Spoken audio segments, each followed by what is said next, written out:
Gentlemen, before we start the meeting proper, you've probably noticed we're shooting part of the new film that we're making, and we'd ask you, if you would, to bear with us, bear with the slight noise that the filming may make and with the bright light. But if any delegate finds the situation quite intolerable, if they would ask, we will ask the cameraman and the director to stop shooting and turn the lights out. Thank you, Mr. Chairman. Thank you. And I turn to the Director General to present this report to the Council. The Council of CERN is made up of delegates from the 13 member states. The purpose of the European Organization for Nuclear Research is to further collaboration in scientific research of a purely fundamental nature.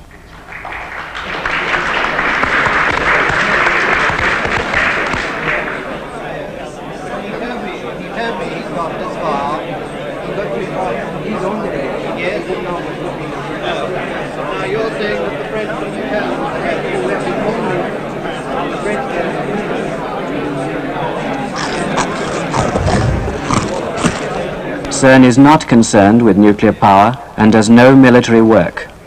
The results of its research are published or in other ways made freely available. During the meetings of the Council, there are scientists, civil servants, diplomats, all mixing together, can't even tell them apart, all of them passionate about particle physics, accelerators.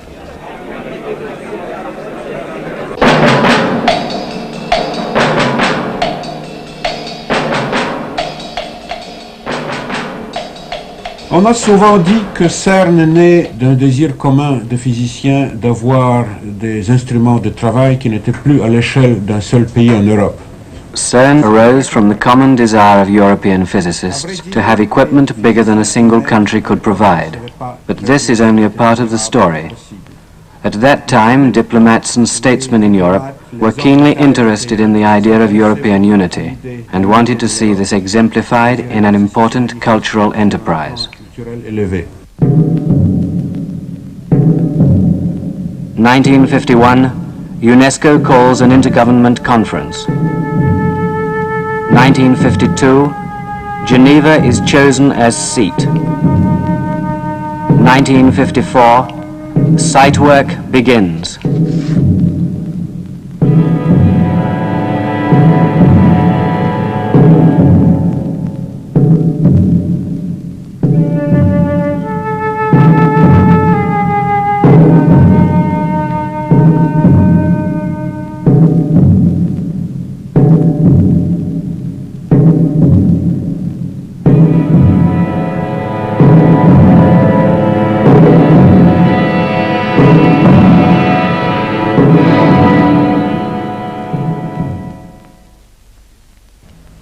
The grand scheme was to build a machine bigger than any in the world.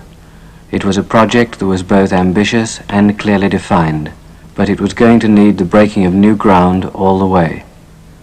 The outstanding thing is that it worked.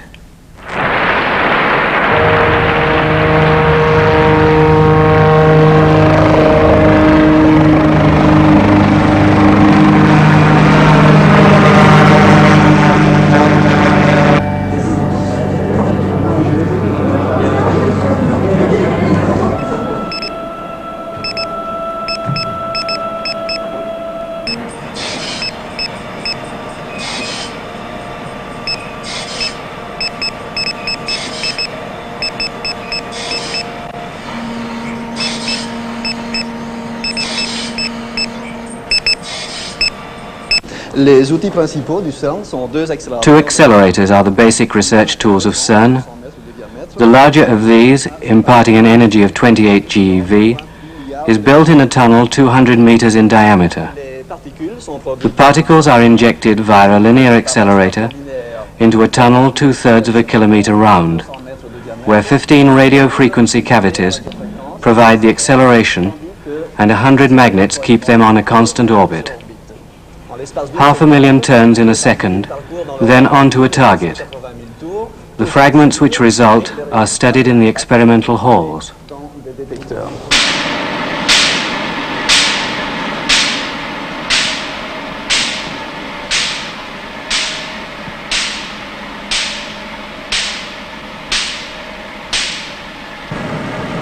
Attention please, operation will begin in half an hour. The ring building will be cleared of all personnel in 20 minutes time. Attention s'il vous plaît.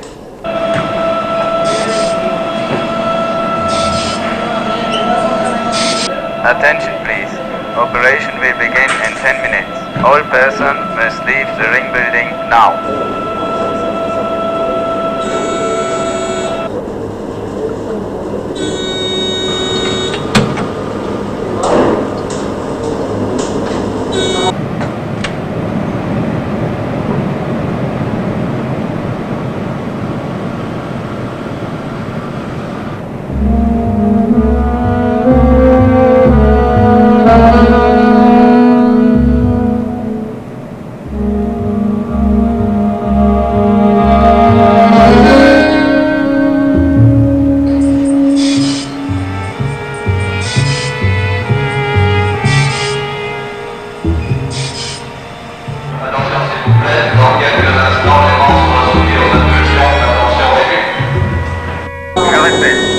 Attention s'il vous plaît. Dans quelques instants, l'aimant sera soumis aux impulsions à tension réduite.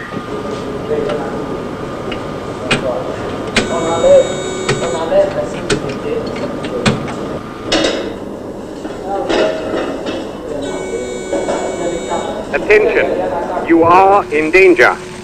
Push an emergency stop. Attention, danger de mort. Appuyez sur un arrêt d'urgence.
What could interest you is the experiment we are doing here to measure the parameter delta of lambda.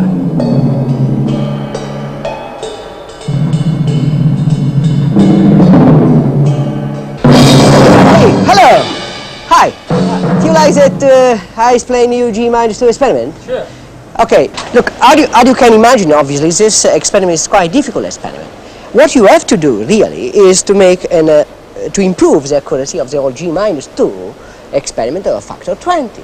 How do you know that all G-2 experiment was yet reaching an accuracy of 5 × 10⁻⁶ in the G factor, so you have to increase a factor 20. And that is not really easy. We extract proton from the ring, we put it through into the storage ring, and we produce pion inside and we produce muon inside. The pion decay muon, we accept muon. The muon are shifted respect the orbit of the pion, and they are permanently stored inside, you see. And when the muon, after some time, they decay. Listen, I don't understand anything. Look, I tell you one question, it's very easy. Let's come inside. I'll show you the blackboard. It's very easy, really. Look, I tell you in more easy way. There is a contribution, a virtual interaction of the gamma with rho. We like to show you. Let me tell you again. That is an electromagnetic field. The muon interact with electromagnetic field and emit virtually a gamma. That gamma could be coupling with a rho of phi of omega. So what we like to show in this experiment, to reach a level of accuracy where we can verify the existence of these processes. I don't understand that. Look, I can tell you more easily. Oh, let me ask. Oh, Francis, that is Francis Farley. That he starts a project. How are you, my Emilio? boss. I go. Samaj.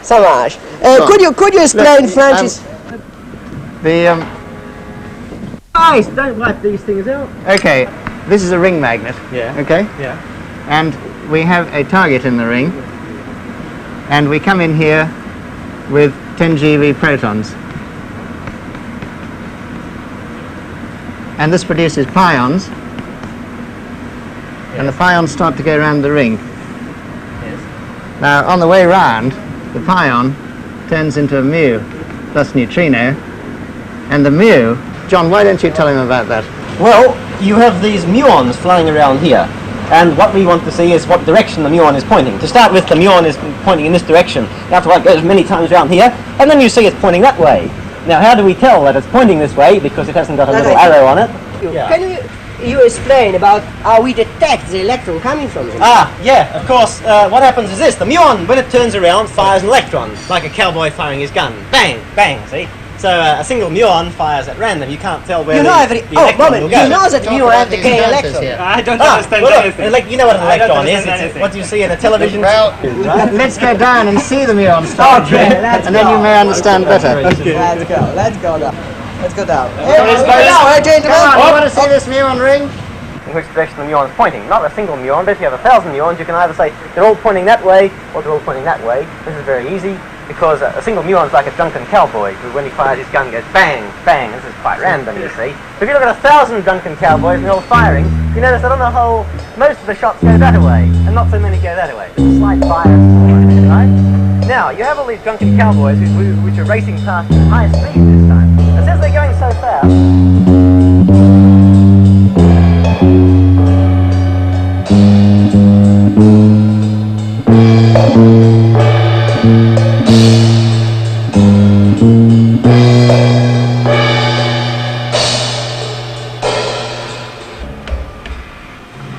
Oui, 155, vous désirez? Oui, pourquoi? Bon, mais vous faites rapidement.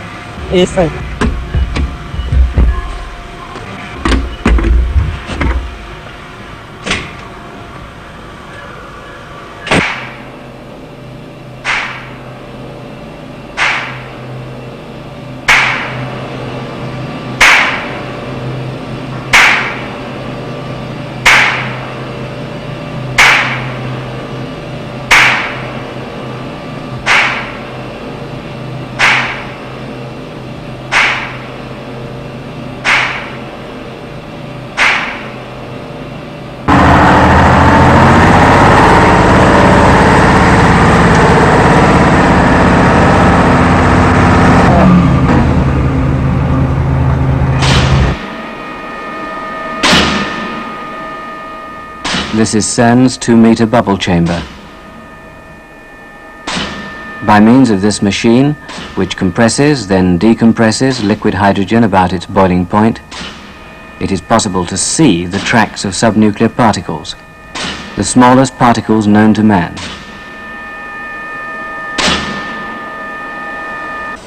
All the particles identified up to now have masses less than 5 times 10 to the minus 24 grams, and their size is about 10 to the minus 13 centimeters. Only the proton, the antiproton, the electron, the positron, the photon, and the neutrino are stable. All the others break up into other particles. Un événement. Millions of photographs a year, every one to be scanned, the majority in the universities and research centers of Europe. To analyze the data arising from the experiments, CERN has built up the largest computer center in Europe.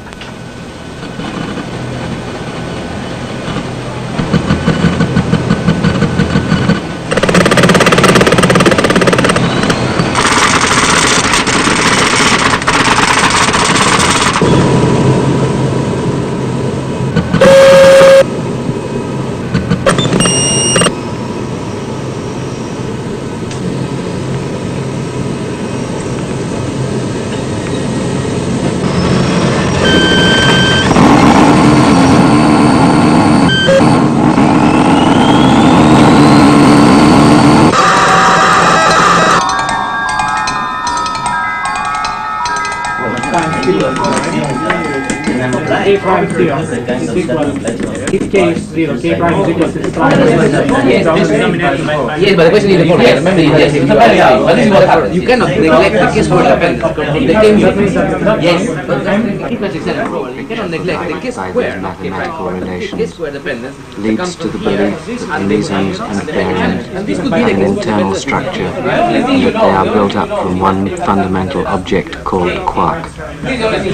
So long as one has failed to observe quarks, however, in their free state, the possibility must be acknowledged that they do not have individual existence.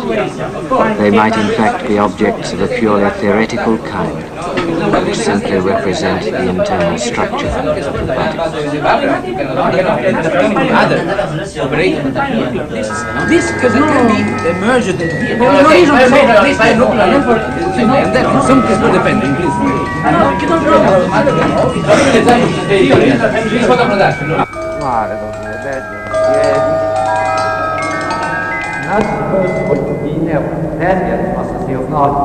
Physics, this great movement of research, comprehension and description of phenomena, is only one way in which man, using his intelligence, can better understand his place in nature. We hope that as a result of this progress in physics, we shall change our conception of man, and we shall arrive at a more coordinated and complete conception of the relation between man and natural phenomena.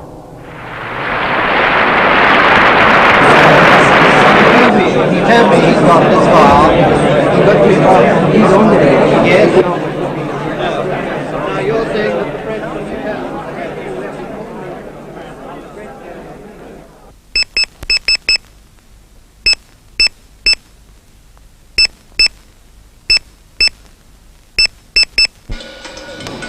Life near radiation sources requires continual vigilance, but it becomes habit, as do many other things, such as thinking in the abstract world of physics.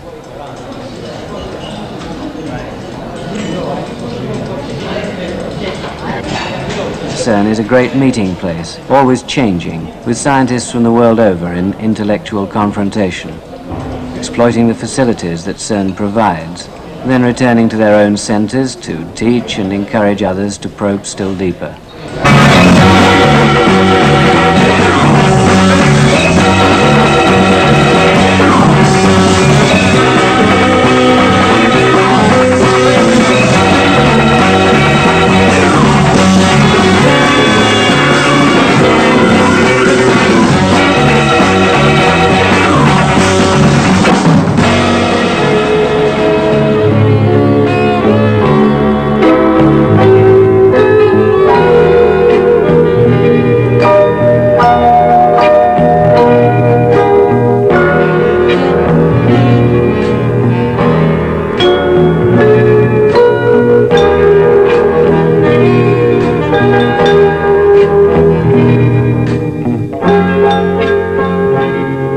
CERN is not a static laboratory, but is in fact in constant evolution.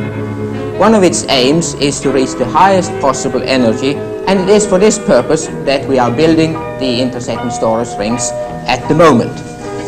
We take particles out of our present synchrotron and shoot them into another new ring here, where they can live for as long as a day. We also shoot them into another similar ring going in the opposite direction, and in this way we can obtain collisions in this point that are really equivalent to about 50 times the energy in this machine here.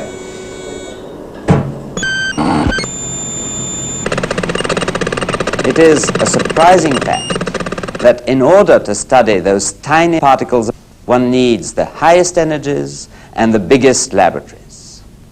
How should we do this physics in 15 to 20 years from now?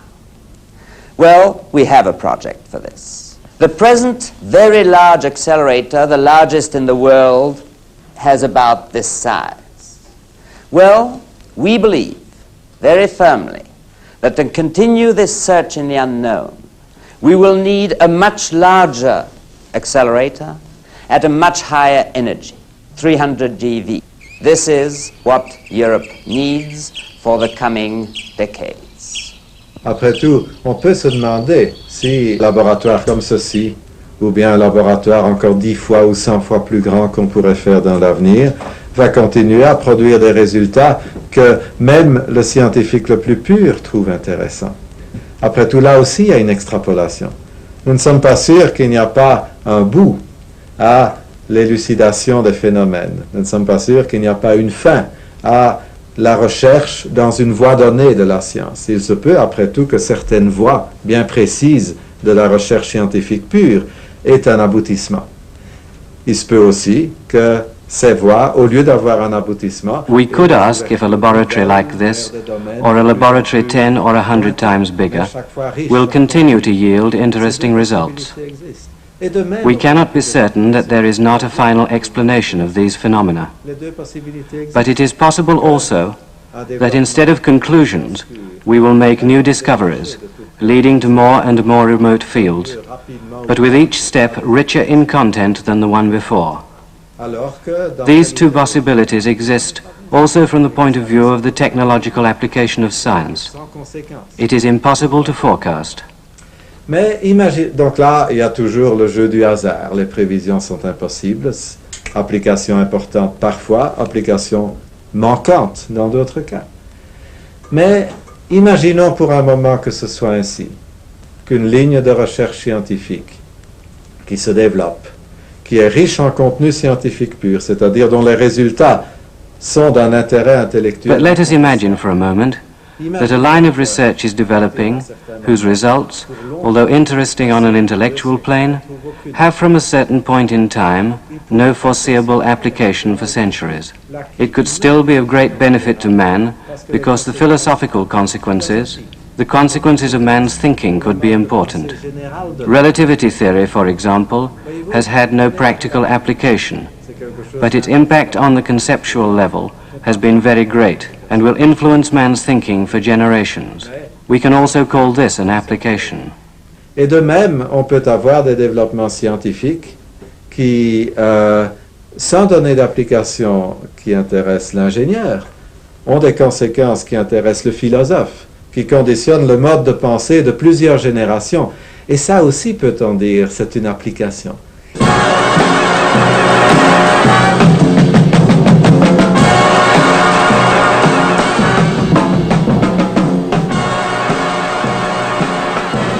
Toute la recherche a des applications à la fin, mais quand on fait la recherche, c'est très difficile de savoir pourquoi on l'a fait.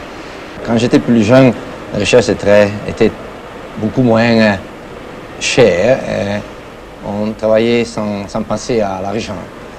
All research has an application in the end, but it is very difficult to say exactly why we do it. When I was younger, research was less expensive. Money did not come into it. But now a lot of money is tied up in buildings and machines which are big and costly, so that sometimes one becomes fearful of all this spending. But if you think of money too much, you don't do anything. Man's history is one of evolution, and one can't run counter to it. We must always go a little further, whatever the risks. At the same time, I think our definition of what is useful depends upon the civilization. I don't believe that our definition of happiness is the only one. Our very evolution modifies our ideas of what happiness means. If at the end of research there is something still more terrifying than we already have, we must know about it. Ignorance was never a good teacher. I really don't know why people should consider a physicist as a sort of Dr. Faust. You know, in physics we believe that everything around us can be made comprehensible. There is no restriction on thought. Everything can be questioned. Sometimes I envy those who make things you can see, you can touch. It's very difficult to talk about work as abstract as ours. It's a job that can easily set you apart from other people.